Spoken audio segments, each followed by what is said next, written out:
Hello. Hi, everyone. So good to see you all. What day is today? Friday. Happy Friday. That's exciting. What do I want to say? So it's far too nice outside and I need a little sunshine. So I am sitting in my backyard and I'm glad I didn't turn my screen the other way because Marley has every toy known to man from our garage out in the driveway. And it would be really embarrassing if you saw what was happening in my backyard right now. Anyway, we are going to be doing chapter 7 today. Don't forget that later today at 1 o'clock, we'll be doing a Kahoot on chapters 1 through 7 in Great Hornspoon. The questions that I have already developed are pretty much, I took my ideas from the questions that are listed in your reading response journal. So if you want to be prepared, that's a good place to look over. You might want to read over your miner's log too to kind of refresh your memory on what happened in each of the chapters. We left off, our last time we read together, we found out about Azariah Jones, his potatoes were spoiling, and Monsieur Gaunt, his grape cuttings they were going to go bad as well because the captain was rationing the water and would not allow him to use the water to keep his grape cuttings alive.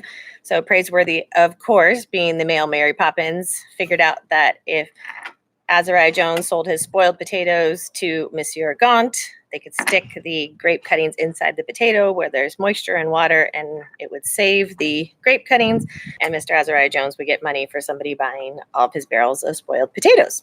Brilliant. Today's an exciting chapter because we're going to find out who wins the race. I told you it's kind of a 2-part book. Today we're going to finish up the first part, which is the end of the race. We're going to find out, does the Sea Raven or the Lady Wilma win? The winner will be determined of who goes under the Golden Gate Bridge into the Bay of San Francisco first. And evidently, whichever captain gets there first is going to get to be the captain of a brand new sleek and fast clipper ship that is being built. And, Captain Swain wants it really bad, but I'm sure the Sea Raven captain wants it as well. So here we go. The end of the race. When the Lady Wilma entered the blue Bay of Callao, Jack counted 31 sailing ships at anchor. He was disappointed that nowhere to be seen was a high-riding Sea Raven. "She's loaded up with coal and fresh water," snapped Captain Swain. "She loaded up and skedaddled." So the Sea Raven's already been in there, got all their supplies, and they're already out of there. Nevertheless, smiles were the order of the day. After months at sea, the gold seekers looked upon the sunny little town as if it were Paris or London. They couldn't wait to get ashore. Hardly had the mooring lines been thrown out like bullwhips when men began to leap to the wharf. "Master Jack, shall we go ashore?" said Praiseworthy. "I'd like that fine," smiled Jack. Jack posted another letter home to Boston. The streets thronged with sailors and gold seekers, and in the distance, the great Andes rose like painted scenery. The town wasn't a great deal larger than the ship that they had just left at the fueling wharf, but it was land, dry land. Jack had almost forgotten the smell of dust in his nostrils. That sounds gross. He breathed it in like perfume. The butler and the boy rode about on mules, and the day had all the excitement of a picnic. Late in the afternoon, Mr. Azariah Jones hailed them in the sunny plaza. "Look here," he beamed. "I bought the last pick and shovel left in town.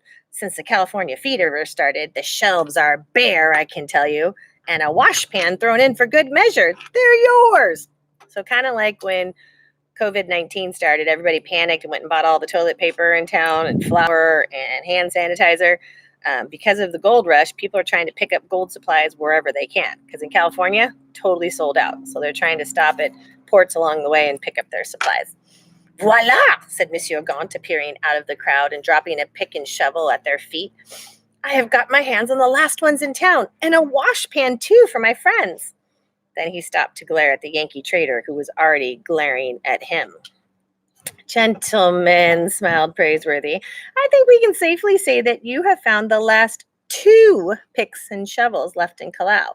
They're bound to bring us luck. Master Jack and I—" His words of gratitude were interrupted by the clanging of the Lady Wilma's bell, calling the gold seekers back to their ship. "Ding, ding, ding." "Hurry, boys," shouted Mountain Jim. "The wild bull of the seas would be mighty glad to leave without us." There was a wild rush for the wharf, but when Jack turned, Praiseworthy was no longer standing beside him. Jack's hair very nearly stood on end. The butler was gone. So you can picture, this is almost like a dad figure to him, and he's lost his dad, and the boat's leaving. He doesn't know what to do. He's about to cry. Praiseworthy! The ship's bell rang through the air, but Jack didn't know which way to run. He couldn't leave Praiseworthy behind. Hadn't he heard the ship's warning bell? What had happened to him? Praiseworthy! Jack was unable to move, as if anchored to the spot by the pick and the shovel. He had to fight back a welling up of tears. The Lady Wilma would leave without them. And then, from the doorway of a nearby shop, the butler appeared, tall and elegant in his bowler hat and white gloves. He carried the new pick and shovel over one shoulder, the washpan under an arm, and a strange package wrapped in newspaper and string dangling freely from his hand. Jack had never been so happy to see anyone in his entire life. "Hurry!" he cried desperately. "We'll get left behind." "Not likely," said Praiseworthy. "I had to stop off and make a small purchase for our good captain himself. Come along, Master Jack." Jack tried not to let Praiseworthy see that he had been close to tears. He threw the pick and shovel across one shoulder, gathered up the washpan, and together the boy and the butler hurried towards the wharf. One by one, alley cats picked up their trail, and by the time they reached the ship, it looked as if every stray cat in Callao was after them. Before the gangway could be raised, at least a dozen assorted cats followed Praiseworthy aboard. In their stocking caps, the crew was too busy throwing off the hawsers and preparing for sea to bother with the invasion of the Peruvian cats. Jack dropped the heavy pick and shovel with a clang to the deck and looked at Praiseworthy's package. "A dead rat?" he asked. "Hardly," replied the butler. "Cheese?" "Not likely." "Fresh kidney?" "Exactly," said Praiseworthy, raising the package out of reach of the cats. "Captain Swain is extraordinarily fond of kidney pie. I promised to teach the cook an old recipe my great-great-grandfather used to prepare for the Duke of Chisley."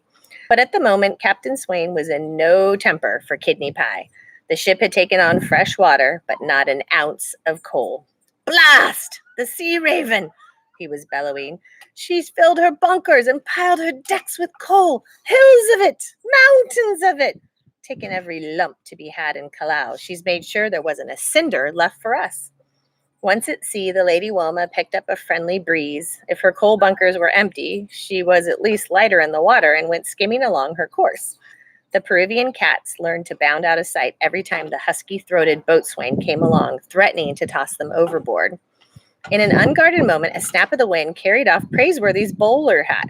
It went tumbling into the sea, filled with water, and sank. Now, this would be a really cool slow motion scene in the movie because, his bowler hat is kind of his last remnants of being a dignified butler, and the hat blows off slow motion, goes into the ocean, and then sinks. Think about wearing your favorite hat and blows off, and it just sinks right there before you. Praiseworthy was left speechless and hatless. For 3 or 4 days, he was not quite himself. He missed the hat. He hardly felt like a butler without it, but Jack thought he looked just fine. A week later, as the heat bore down on deck, Praiseworthy began tying a handkerchief around his head. Jack liked that even better. "You look like a pirate," he smiled. "Nonsense, Master Jack," said Praiseworthy. Hoping for a supply of coal, Captain Swain dropped anchor in the Galapagos Islands, but there was nothing to be had except for a few cords of stove wood on those barren islands, and there was even less to see except the sharks in the bay. The Lady Wilma pushed on. With the rush for gold, steamers were only just being sent around the Horn to the Pacific, and fueling stops were extremely rare. Weeks later, off the coast of Mexico, a sudden excitement had been sighted. She was lumbering through the sea, low in the water, weighted down by her extra tons of coal. They stood in enormous black piles on their weathered decks. "Billy be hanged!" shouted Mountain Jim. "We're gonna pass her up!" Jack stood on the ratlines and his heart raced with delight. The Sea Raven looked half sunk in the sea. Her passengers could be seen at the rails, glum and silent, as the Lady Wilma pulled right ahead. "By grabs!" Captain Swain beamed, doing a little jig on the paddle box. "I guess if there's anything heavier than a ton of bricks, I guess it's a ton of coal." So the Sea Raven bought all the coal in town just to make sure that the Lady Wilma wouldn't get it. So they took way more than they needed, again, like the toilet paper situation. But now their boat is so heavy, they have fuel, but it's way slower and way heavier. So Lady Wilma was able to catch up because they have wind. By the time the brown hills of California appeared off the port side, the Lady Wilma was well in the lead. Meanwhile, the Peruvian cats had Peruvian kittens. I'll drown them, everyone, swore the boatswain, but he had to catch them first. They ran for cover whenever he approached, disappearing within seconds. They found every hiding place aboard ship and invented new ones. Jack tried hard to ignore them, for good luck had taught him a lesson. But in the end, he was putting out galley scraps at night. Every morsel would be gone by morning. Dr. Buckbee spent his days fishing, with his fishing line tied around his peg leg. He would drowse in the sun until a tug would rouse him, but when his back was turned, the fish would disappear as if into thin air, and the wily cats grew fatter. So they were eating all this fish. As San Francisco and the end of their long voyage drew nearer, the gold seekers began to trim their beards again. They packed and repacked their sea chests, they scrubbed their clothes, and they hummed, whistled, and sang the same tune. Oh, I'm going to California with a washbowl on my knee. Remind me, I'll teach you guys that whole song. Jack's thoughts raced ahead to the gold fields. What would it be like? Would there be grizzly bears and outlaws and wild Indians? Certainly, he told himself. It was an untamed place, wasn't it? What was the use of an untamed place if there weren't wild Indians and outlaws and grizzly bears? We ought to have a gun, he told Praiseworthy. A gun? Why? To protect ourselves. Stuff and nonsense, said the butler. But Jack noticed the other gold seekers busily cleaning their sidearms and rifles and sharpening their knives. He wished he had a gun, a four-shooter maybe, or even an old army musket or bayonet. One bright morning, with San Francisco not more than a day's run, the bountiful winds died away, but afternoon clouds had gathered in the sky and headwinds bore down on the gold ship as if to drive her back in her wake. With steam in her boilers, the Sea Raven came steadily on course, and by dusk she had caught up to the Lady Wilma, passing with a wild shout of glee and a victorious blast of her whistle. Boys, said Mountain Jim, it looks like we're done for. Not a bit, said Praiseworthy on his way to the pilot house. The Lady Wilma was already making a wide tack in the wind.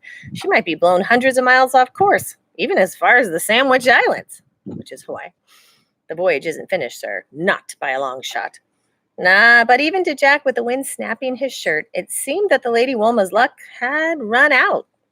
Captain Swain would lose command of the new clipper ship building on the ways in Boston. Jack dug his hands into his pockets and glanced up at the pilot house. The wild bull of the seas didn't have a lump of coal to fight the headwinds.